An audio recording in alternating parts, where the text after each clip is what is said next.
So you can generally go in one of two directions, hence the two roads diverging in a wood, personal enrichment or professional development. When you're doing research for personal enrichment classes, you really want to get a feel for what the typical student in your community looks like. If this family, let's say for example, is representative of your community, you may find out that your community has a large number of young families, which means young children. Let's say they are middle to upper income, so probably both parents work, that they've achieved a high level of education, either college graduates or graduate school. And based on these factors, you can infer a couple of things. Probably the top one is that time is a big competitor for anything you do. You may also know that education is important to them, and based on their income, they've got some disposable income to spend on that. So you may want to look at programs that are family-based, or they may be interested in wine tasting or theater events. These are educated guesses based on the demographics, but the information here is not the only thing that can be helpful.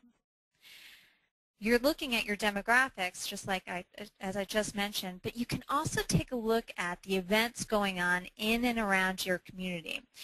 Have these other events do some of that test research marketing for you.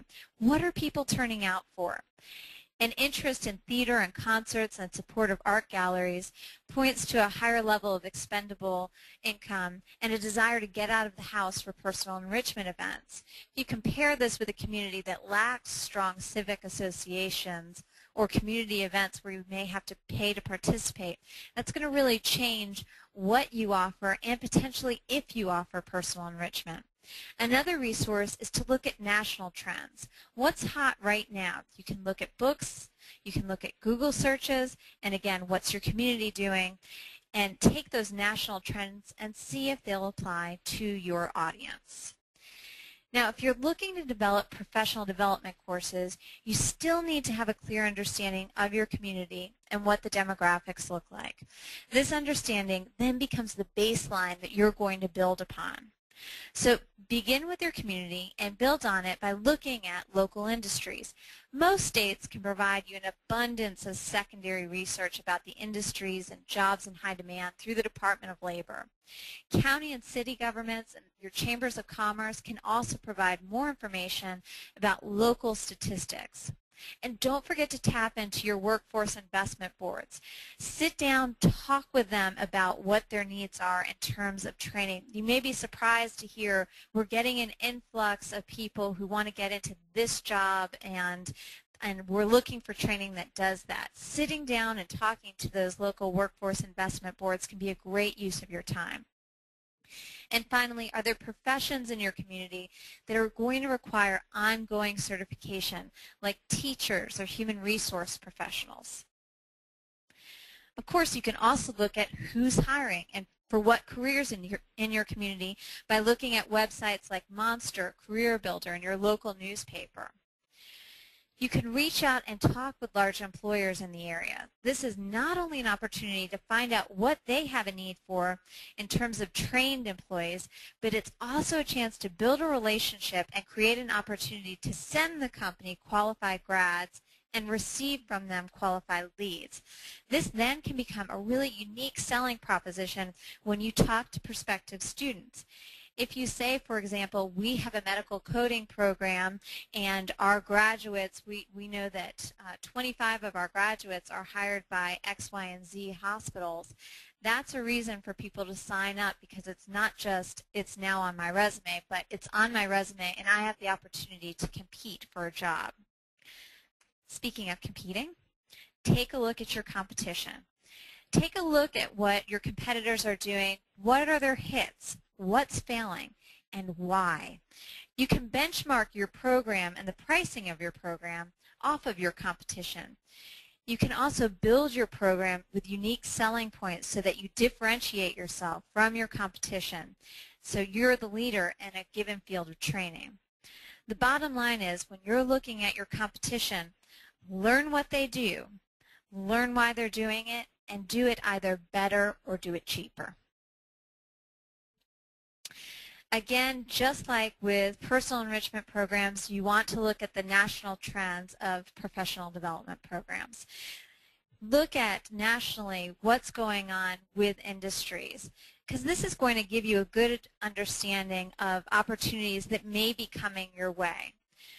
The internet is a great source for looking at national research. It's got a plethora of places that you can go and find information.